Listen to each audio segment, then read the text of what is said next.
even though they appear like contradiction, what you just said appears like contradiction. Like one is saying, be detached and you're not, and the other is saying be fully engrossed in the activity you're carrying out. They look like opposite ends. In reality, they are both same. This is why you are in struggle. Look, do you know what's happening to you? You are struggling intellectually, but experientially, you are at one. You understand what you're on about. So the problem that you have is not the experiential side of it, where you are very successful. You know what you are doing? You develop this ability through whatever method you're using of becoming one-pointed, more focused in any activity. And every time you do that, you get a thrill.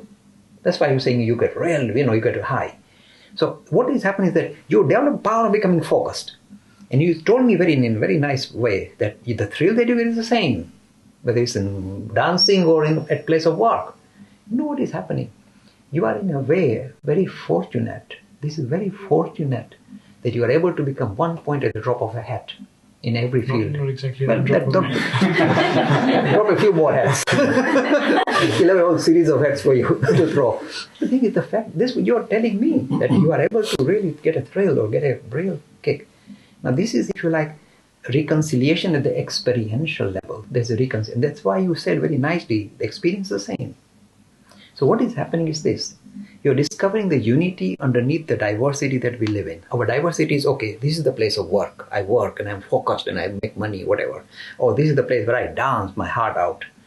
So we kind of in a way kind of polarize our experience. Oh, this is a workplace, this is dance place. So we polarize it. But underpinning to all of them is the same spirit. Or you are in a way getting a glimpse of the spirit, or linking up. You are actually linking up with the spirit, and that's where you get thrill. And the thrill is the same. So you discover that the underpinning is not different. Doesn't matter which activity you do, the thrill that you get is the same. Okay. Now the second part of the question where you see this contradiction is this. You said that, but now the problem is this. I become engrossed. Actually what was happening is that in that process, you are not getting engrossed with this appearance, but you are seeing through the appearance. That is where the thrill came from.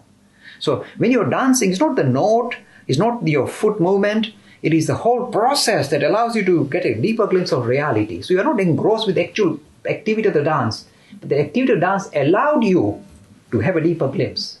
So at that stage, when you have a deeper glimpse, you are no longer part of the objective world, you are the observer. That's why you get a thrill.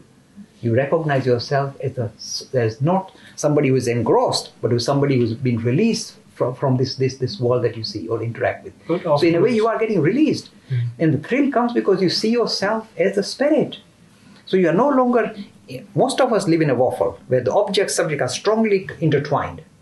Through that process of discipline process in work or in dance, you are able to in a way disassociate and see the difference.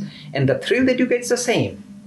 So you are in a way, at every time when you get a thrill, you are seeing yourself as the observer, as a spirit. That's why the thrill comes. Otherwise, we are caught up. There is no attachment. When you think about it, if you're getting the same thrill from the dance as you're getting from your office work, that means you're neither attached to either of them. You're getting it all over the place.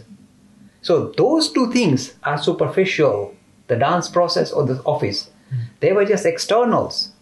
But the underpinning with which you get the same experience is the one that where you kind of lift yourself away from what you think you are, or in a way see yourself as a subject, become detached without realizing it. So the fact that you are able to do it at any different field shows your versatility of seeing yourself as the observer rather than what is being observed. So in the process, by becoming one-pointed, you're able to, kind of in a way extract yourself. Because all of us at the moment, but I'm talking to you, I am living in this kind of world like that.